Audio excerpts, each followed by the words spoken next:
Buenos días, hermanos, amigos, familia. Es para nosotros como Iglesia Conexión. Es un honor tenerlos en esta ocasión para el Ministerio de Varones, recibirlos a esta conferencia que esperemos sea de bendición para su vida. En esta ocasión nos acompaña nuestro hermano Efraín Ocampo, quien, casado con Paola Rojo, dirige restauraministerios.org para promover el discipulado, la consejería bíblica y la restauración en las iglesias cristianas. Ha escrito 3 libros, cada uno sobre un nivel de restauración: personal, relaciones y de iglesia. Estudia la maestría en consejería, es conferencista y da clases en la escuela dominical de su iglesia local.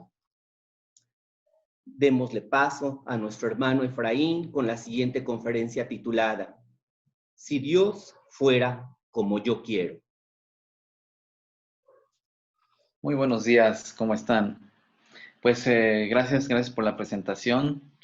Y bueno, para mí es un privilegio realmente estar con ustedes esta mañana y compartirles este mensajito que bueno, realmente también vamos a terminar con unas preguntas para que todos podamos trabajar juntos en las respuestas, que bueno, más bien va a ser un trabajo individual en el que ustedes van a trabajar ahí en casa con las respuestas.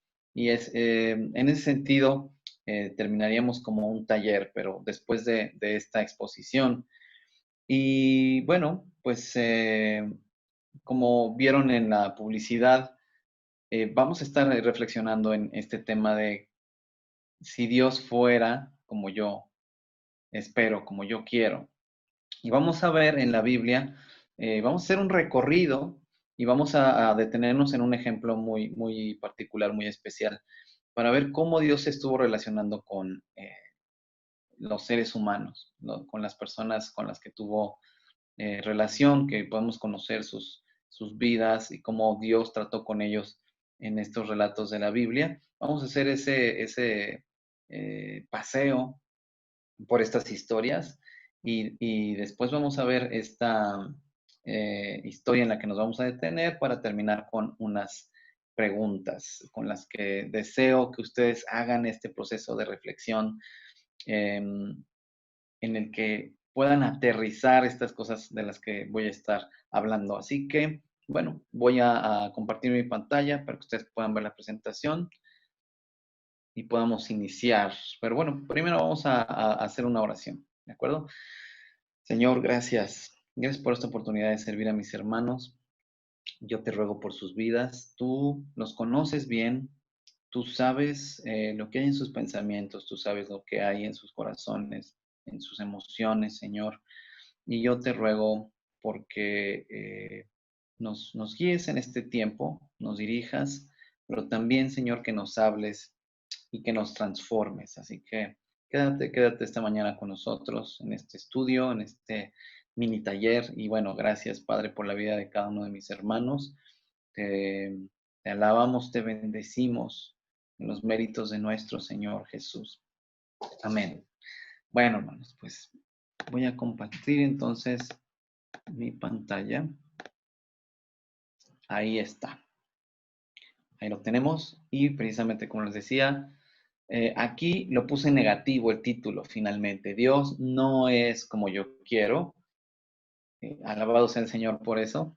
Y es precisamente la conclusión a la que vamos a llegar. Así estamos empezando con la conclusión a la que vamos a llegar. Y bueno, pues vamos a hacer este recorrido muy rápidamente. No nos vamos a detener demasiado en los detalles.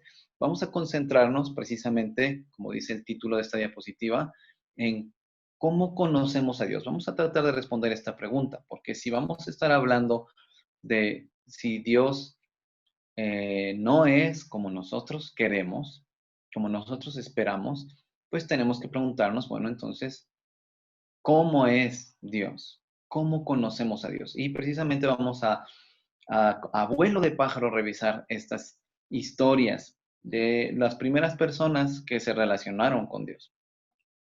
Em, y vamos a responder a la pregunta ¿cómo conocemos a Dios? Por cómo se ha relacionado con estos seres humanos en particular. Y vamos a ver cómo se relacionó Dios con Adán. Y bueno, has notado en el relato de la creación que Dios creó en el sexto día al hombre y que al séptimo el Señor reposó de su obra.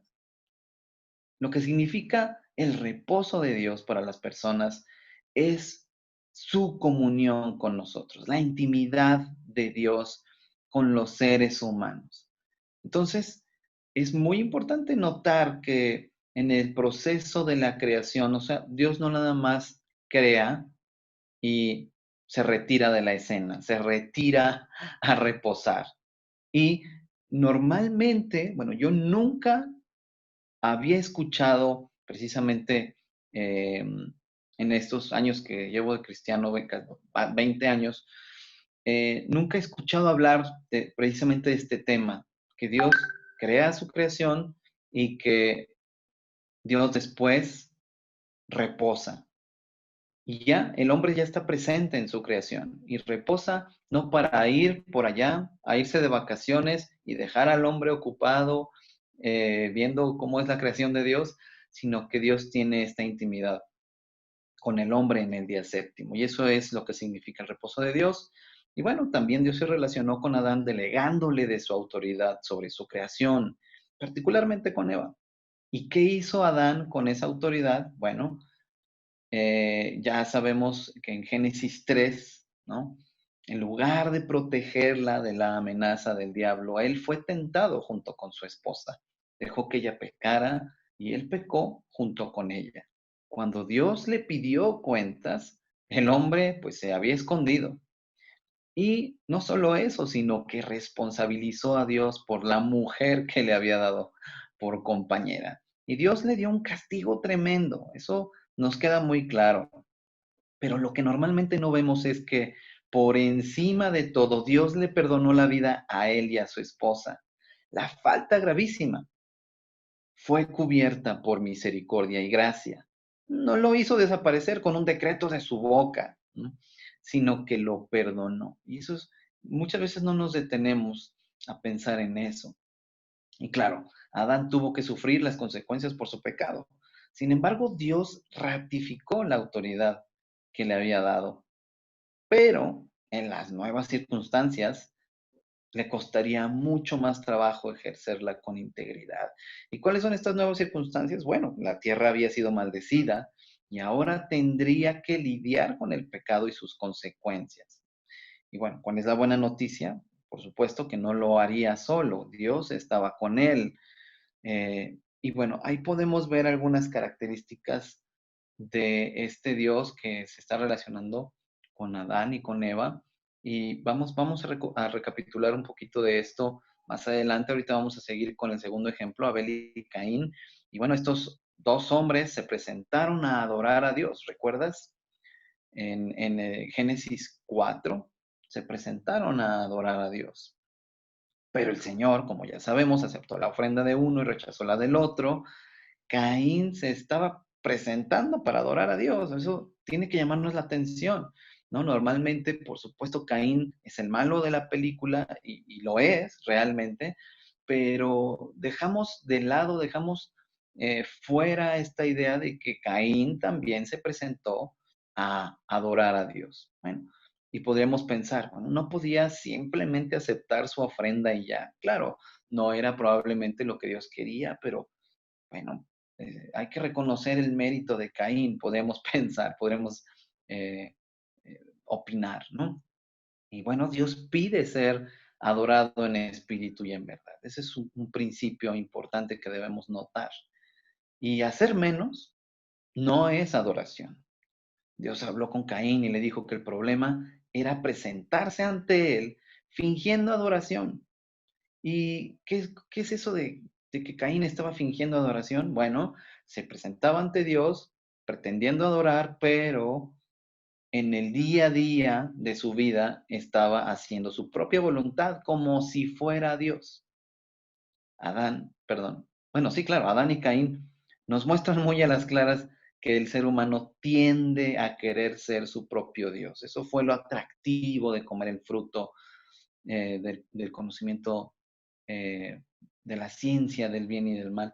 Ese fue, ¿no? Ay, ¿podemos ser como Dios? Suena bien, ¿no? Y Caín, pues está, digamos, haciéndolo de una manera diferente. Esto es lo que quiero decir, que los varones cristianos somos tentados a lo mismo. Bueno, por ejemplo, si le preguntara a cualquiera de ustedes si le gustaría ser su propio Dios, ustedes dirían, hermano, ¿qué pregunta? Por supuesto que no. Y probablemente algunos se enojarían conmigo.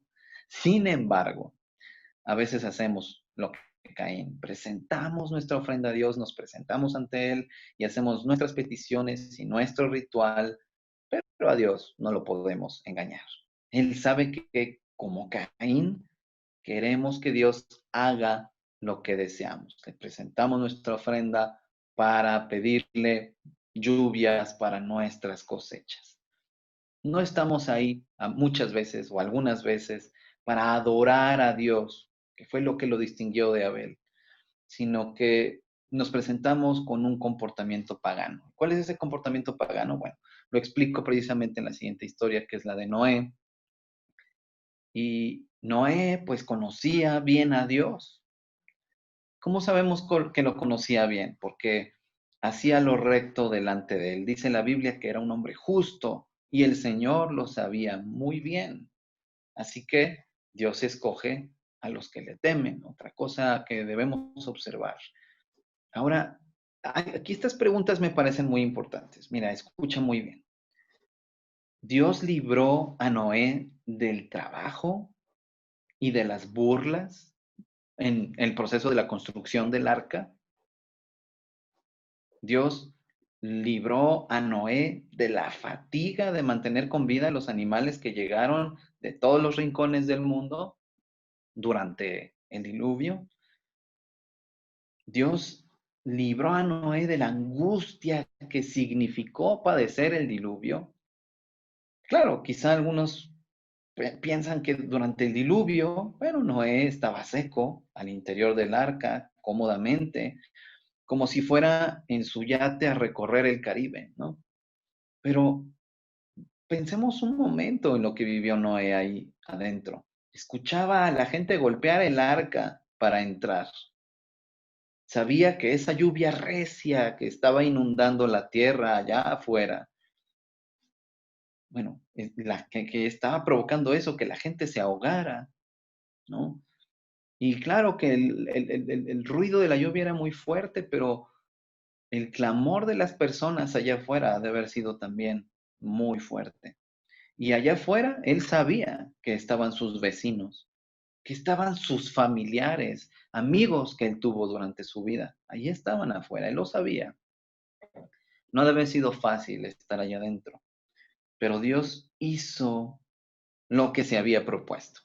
Y no tiene que ver con que nos guste o no, como en el caso de Noé, que estamos viendo en este momento, sino que debemos confiar en su gran sabiduría y en su perfecta justicia, pero también en su amor y estimación para con los suyos. Y ahí es donde podemos identificarnos con Noé. Y bueno, uno de los hijos de Noé, Cam, aunque fue testigo de todo esto, pecó de manera sexualmente perversa en contra de su padre y Noé lo maldijo. Y bueno, Cam es el padre del paganismo, ¿no? ¿Por qué? Porque quiso hacer las cosas a su propia manera y que Dios fuera un Dios a su propia medida, como los dioses que su descendencia inventó, ¿no? Cam es el padre de los babilonios, de los egipcios, de los asirios, de todos los pueblos que habitaban en Canaán e incluso, bueno, aquí ya es mi teoría, por supuesto, ¿verdad? Yo pienso que también de los pueblos indígenas que poblaron Mesoamérica, que comparten estas características de haber creado una gran diversidad de dioses, son grandes civilizaciones que adoraron a dioses ajenos y les levantaron pirámides y grandes edificaciones para adorarlos. Incluso, bueno, algunos de ellos hacer sacrificios para, para ellos, para estos dioses. Se hicieron dioses que hicieran lo que ellos querían. Esa es la esencia del paganismo. Y por eso decía que Caín tuvo este comportamiento pagano, ¿no? Vamos a hacer, Caín perversamente como que quería que Dios lo bendijera con un acto de adoración, que realmente no era un acto de adoración, ¿no? Sino era un montaje, ¿no? Para precisamente eh, quizá contentar a Dios, ¿no? Pero bueno, quiero que veamos todo esto, porque tiene que ver con cómo nos relacionamos con Dios, tiene que ver con nuestro concepto de Dios. Entonces, inevitablemente y necesariamente tenemos que conocer a este Dios con el que nos estamos relacionando para entender nuestra propia realidad. Y rápidamente paso a estos últimos ejemplos, ¿no? Ya muy brevemente vemos casos como el de Abraham, como el de Isaac y Jacob. Ellos confiaron en el Dios verdadero, el cual también conoció José. Y hablando específicamente de José, en Génesis 42, y yo te pido que lo revises, porque ahí ya cuando están lidiando los hermanos de José con José, que van a comprar la comida en esta escasez, eh, pues aparentemente mundial o por lo menos regional, que había esta escasez de comida, y van a comprar alimento a Egipto, y José los atiende personalmente, y bueno, ya conocemos esta historia, pero hay una cosa muy específica, muy especial, y los hermanos, cuando son puestos en la cárcel, antes de regresar a, con Israel a su tierra, pues son puestos en la cárcel porque los está acusando José de que son espías, ¿no? Y antes de liberarlos, ellos en la cárcel están platicando entre sí y dicen que admiten que cuando vendieron a José, o sea, ellos creen que esté mal que les está sobreviniendo de estar ahí acusados de espionaje en la cárcel. Ellos recuerdan el caso de su hermano José, cómo lo vendieron a los egipcios y dicen que están en la cárcel por esta razón. Pero eso no es lo que yo quiero, hacia donde quiero atraer tu atención, sino que quiero hablar de que ellos estaban recordando que cuando vendieron a José como esclavo a los egipcios, recordaban que José rogaba por su vida y les pedía que tuvieran compasión. O sea, quiero que veas por un momento este caso de José y que sepas cuánto sufrió José cuando fue vendido como esclavo a los egipcios. Rogaba por su vida, les pedía que tuvieran compasión. Pero bueno, después eh, sabemos que José fue acusado injustamente y que pasó años en la cárcel, pero no dejó de honrar a Dios y de temerle. Por mucho menos que estas cosas, muchas personas dicen, no, ya no creo en Dios. No, ya no quiero ser cristiano.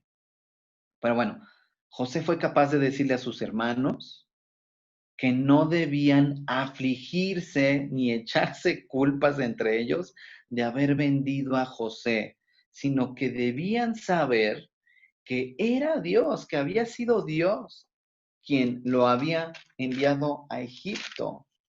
Qué tremendo, qué interesante. Mira, eso está para que lo revisen ahí en casa con calma.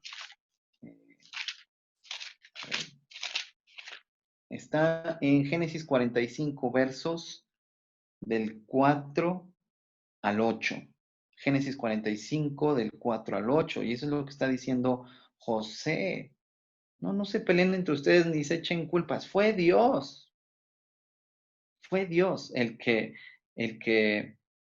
me envió a Egipto delante de ustedes para salvar las vidas de Israel y de su descendencia, sus familias.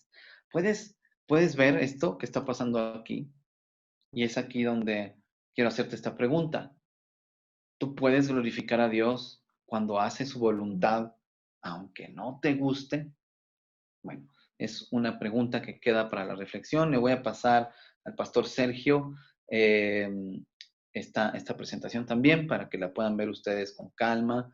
Pero bueno, rápidamente podemos ver algunas características de Dios, que Él está en control de toda circunstancia, que Él ejecuta sus planes, es soberano y hace lo que Él se ha propuesto, que nos ama y que tiene misericordia de nosotros, que es justo, pero también nos imparte su gracia. Y, por supuesto, que produce bienes a los que le aman en medio de los males que están ocurriendo.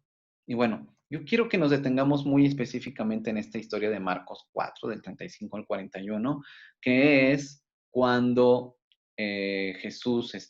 cruzan con Jesús los discípulos en una barca, ahí en el mar de Galilea, y hay una fuerte tormenta, ¿no? Entonces, bueno, vamos a leerlo y dice así: al atardecer, Jesús dijo a sus discípulos: crucemos al otro lado del lago, así que dejaron a las multitudes y salieron con Jesús en la barca, aunque otras barcas los siguieron. Pronto se desató una tormenta feroz y olas violentas entraban en la barca, la cual empezó a llenarse de agua. Jesús estaba dormido en la parte posterior de la barca, con la cabeza recostada en una almohada. Los discípulos lo despertaron: Maestro, ¿no te importa que nos ahoguemos?, gritaron. Cuando Jesús se despertó, reprendió al viento y dijo a las olas: silencio, cálmense. De repente, el viento se detuvo y hubo una gran calma. Luego él les preguntó: ¿por qué tienen miedo? ¿Todavía no tienen fe? Los discípulos estaban completamente aterrados. ¿Quién es este hombre?, se preguntaban unos a otros. Hasta el viento y las olas lo obedecen. Bueno, a ver, vamos a quedarnos aquí por un momento. Y seguramente puedes sospechar hacia dónde me dirijo. Vaya, pues lo que estamos viendo en esta historia es que este Jesús en el que tú y yo creemos, en quien hemos puesto nuestra esperanza, hace cosas inesperadas, ¿no es cierto? Por supuesto que él sabía lo que iba a pasar. Él sabía que iba a ocurrir esta tormenta. Él sabía que sus discípulos reaccionarían con pánico, ¿no? Pero quiero que vayamos aterrizando esto que acabamos de leer con estas siguientes preguntas. ¿Qué pasaría si Jesús te dijere que cruces el mar con Él en una barca, pero tú supieras que habrá una tormenta feroz? ¿Lo cruzarías con Él? Es porque ahorita nosotros, tú y yo, pues conocemos el Evangelio a través de Mateo, de Marcos, de Lucas, de Juan.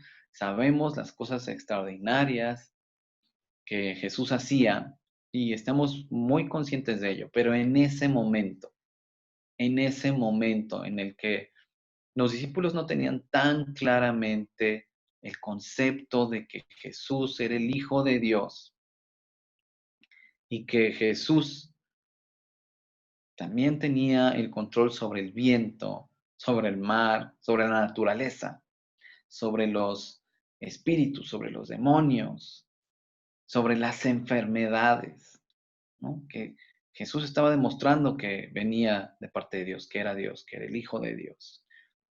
Pero los discípulos no lo tenían tan claro en ese momento.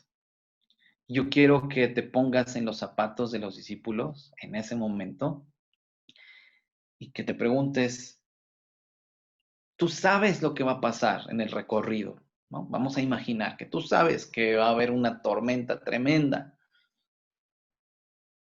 Aún así cruzarías el mar con Jesús porque, te repito, ¿no? En este caso imaginario que te estoy proponiendo, tú y yo no sabemos que Jesús tiene este poder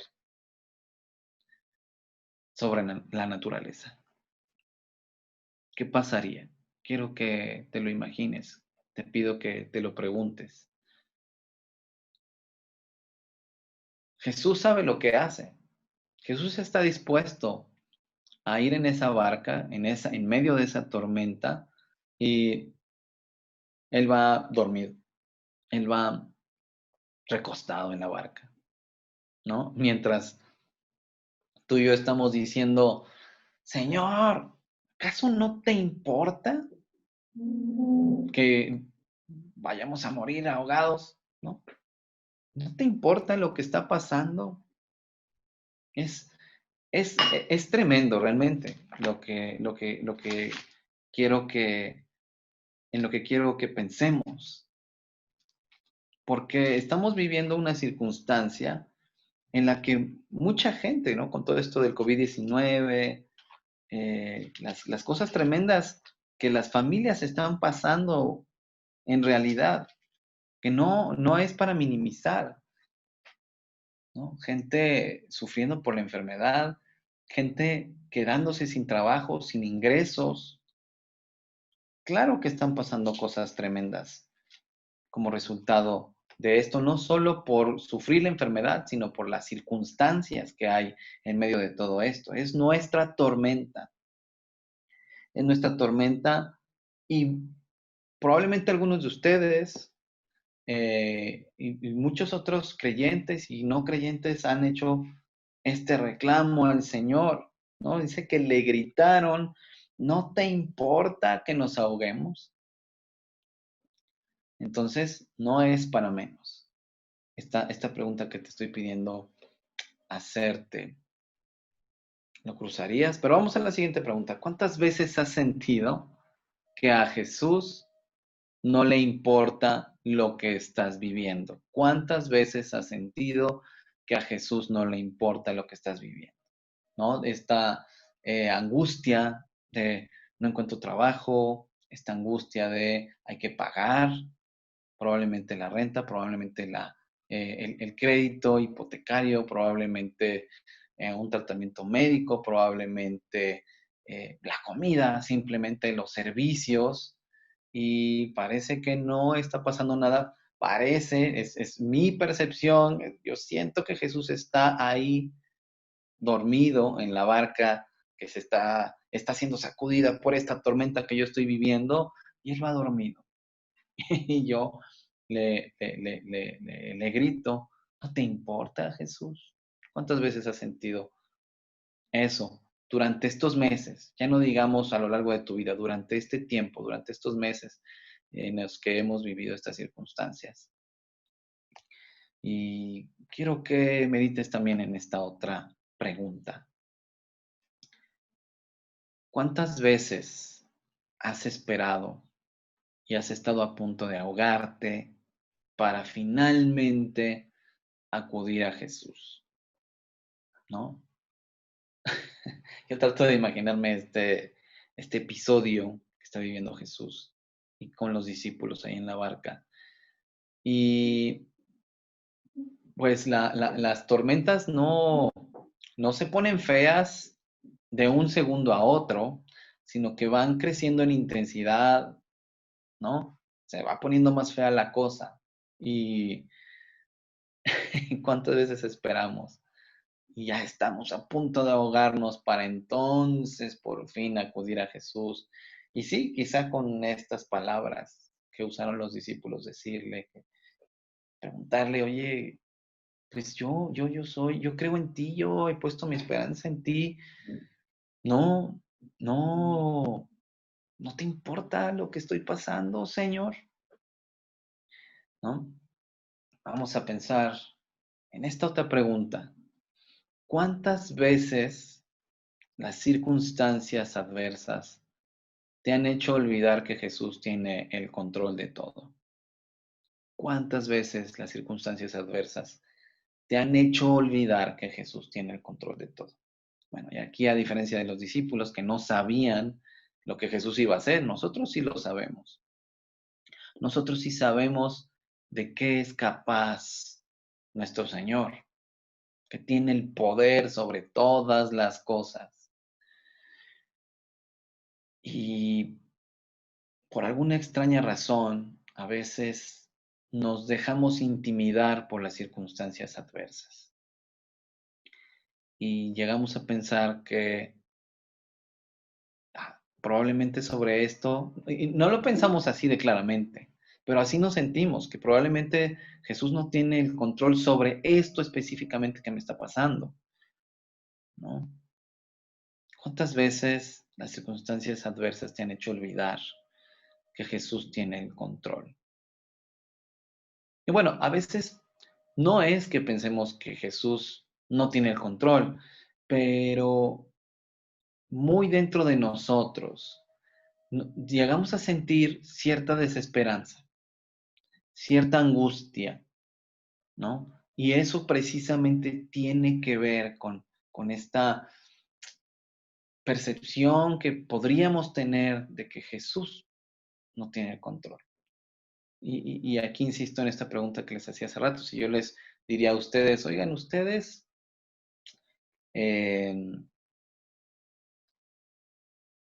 no creen, a ver, aquí tengo la pregunta. Vamos a ver.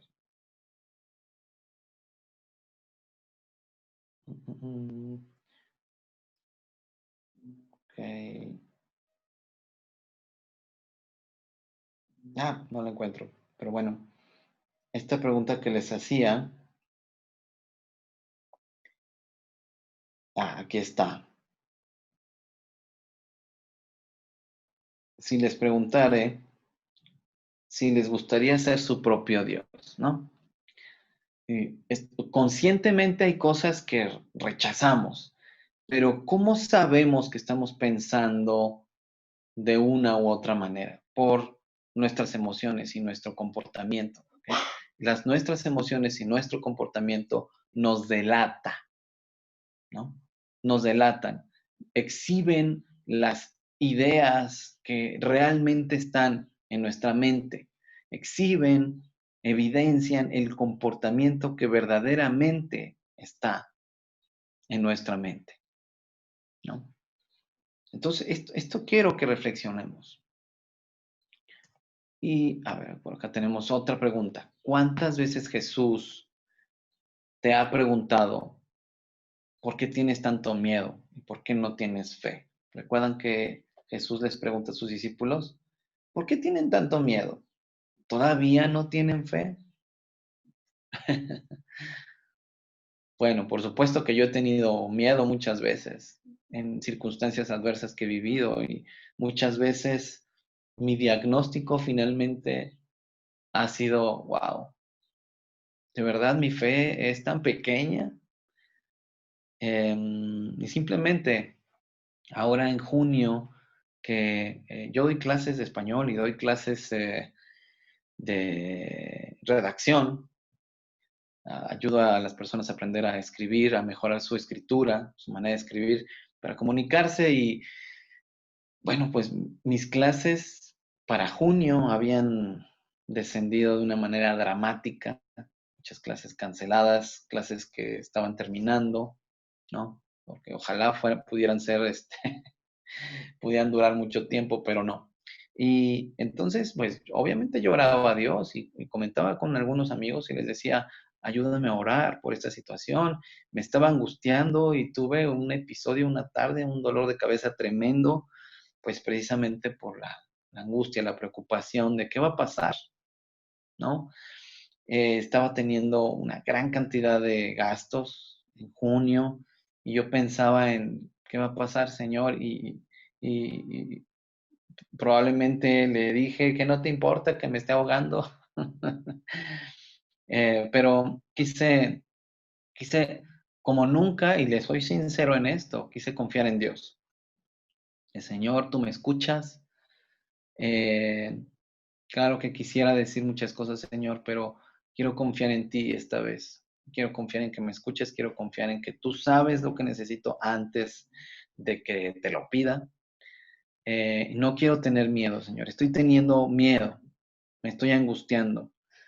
Probablemente me está faltando la fe, pero yo quiero confiar en que tú tienes el control, yo quiero confiar en que tú estás al pendiente de mi vida, de la de mi familia.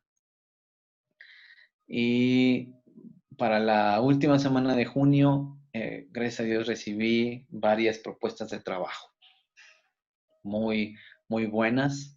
Bueno, obviamente son clases, cosas que no duran muchos meses, pero gracias a Dios. Y les puedo presumir que fueron clases que me van a, o son clases que me van a pagar en dólares. Así que lo que quiero decir es esto, ¿no? ¿Cuántas veces Jesús te ha preguntado por qué tienes tanto miedo? ¿Por qué no tienes fe? Yo no sé lo que estás viviendo, pero yo quisiera transmitirte precisamente que todos los que amamos, los que creemos en el Señor, llegamos a atravesar por circunstancias adversas, ¿no? Algunos más que otros, y algunos tienen más fe que otros, por supuesto. Pero yo quiero hacerte reflexionar con estas preguntas. ¿Cuántas veces has tenido que recordar que Él es Dios y no tú? ¿Cuántas veces hemos tenido que recordar esto? Bueno, pues vamos a terminar este tiempo recapitulando un poco. Vivimos en un mundo donde hay pecado y habrá dificultades que no puedes controlar. Tú no, el Señor sí, pero tú no. Y vivimos en un mundo donde hay injusticias y son parte de estas dificultades que no puedes controlar. Estas injusticias ocurren por el pecado. Y a pesar de lo anterior, podemos confiar y esperar en Dios porque Él controla. A pesar de lo anterior. Y en la barca o en tierra firme, las cosas no serán como esperamos. Tenemos que entenderlo. Las cosas no serán como esperamos. Y en las circunstancias adversas se va a demostrar si tenemos fe o no, si confiamos en Dios o no. Recuérdalo, te pido que lo recuerdes. Y te pido que recuerdes que Él es Dios, no tú, no yo. Él es nuestro consuelo, Él es nuestra esperanza, Él es nuestra confianza. ¿Sí? Entonces, antes de terminar, pues déjame recapitular esto que estuvimos viendo de estas historias de estos hombres de Dios, ya para terminar. Adán pudo haber sido perdonado sin las consecuencias de su pecado. Esto es una expectativa que podríamos tener y voy a dejar de interrumpir. Bueno, más bien voy a interrumpir la transmisión. Ok, voy a activar mi cámara para poder platicar contigo, ¿no? Que veas mi cara un poquito.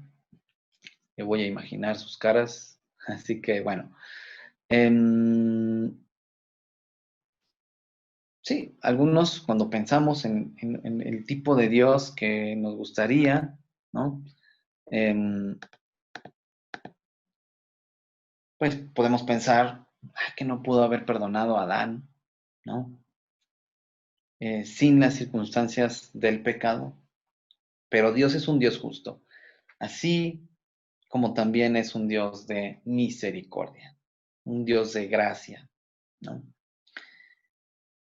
Y bueno, el COVID-19 y toda enfermedad es consecuencia de vivir en un mundo corrompido. Eso tenemos bien, bien claro, bien, bien claro, ¿no? Me están diciendo que sigue apagada la cámara. Creo que ya está. Se fue un problemita ahí del Zoom. Perfecto. Entonces, el COVID-19 y toda enfermedad es consecuencia de vivir en un mundo corrompido. Es parte del paquete. Tenemos que aceptarlo. Tenemos que dejar de sufrir por ello. ¿Sí? Si la gente muere por esta enfermedad o por cualquier otra enfermedad que es consecuencia del pecado, tenemos que aceptarlo. Noé lo entendió, José lo entendió, los hombres de Dios que podemos conocer, que se relacionaron con Dios, lo entendieron. Debemos de ser capaces de gozarnos en el amor de Dios. Te invito, te reto a que seas capaz de relacionarte con Dios, gozándote en su amor, en su misericordia, en su gracia. Pero también te reto a que aceptes que Dios dispone todas las cosas para bien de quienes lo aman. Quizá aquí la pregunta nada más tendría que ser, ok, ¿cómo me estoy comportando? Las emociones que estoy experimentando, ¿qué testifican? ¿Testifican que amo a Dios o testifican que no? Son preguntas importantes que tenemos que hacernos, pero tenemos que hacerlas. Y termino con esto nada más. Dios no es un Dios insensible, que no le importe lo que suframos debido a estas circunstancias. Claro, las enfermedades son consecuencias de un mundo corrompido, de un mundo caído, pero aún así Dios no es indiferente al sufrimiento que experimentamos por estas situaciones. Y yo te quiero decir que sí, recordemos que Dios tiene el control, todas estas cosas que hemos platicado, pero también te animo a que encuentres consuelo y ánimo en estas verdades sobre Dios y sobre nosotros. Que hay esperanza, que un día ya no tendremos este sufrimiento y este dolor, claro, pero que en el aquí y en el ahora también Dios nos da consuelo y ánimo cuando nosotros pensamos en estas cosas, cuando nosotros pensamos en estas verdades. Y por supuesto que Dios se compadece en nosotros y se compadece cuando lloramos probablemente por la muerte de alguien que ya no esté con nosotros por el COVID-19 o por cualquier otra enfermedad, cáncer o cualquier otra cosa terrible. Dios es el Dios que nos dice como iglesia que lloremos con los que lloran, que nos gocemos con los que están gozosos. Y Él también es, en este sentido, empático y amoroso. Y Jesús también lo demostró cuando lloró frente a la tumba de Lázaro. Así que este es el Dios en el que creemos. Ánimo, Dios los bendiga y un gran gusto estar este tiempo con ustedes. Que Dios permita que esta palabra que hemos estado revisando esta mañana, pues nos recuerde quién es Él, nos ayude a tener estas ganas de conocerlo más, no solo intelectualmente, sino en la intimidad, ¿no? En nuestra relación con Él. Así que Dios los bendiga. Un abrazo a todos ustedes y a sus familias. Muchas gracias a nuestro hermano Efraín Ocampo, conferencista de esta transmisión. No olviden compartirnos sus preguntas, comentarios a través de nuestra página Conexión. Dios les bendiga y seguimos en conexión hasta la próxima transmisión.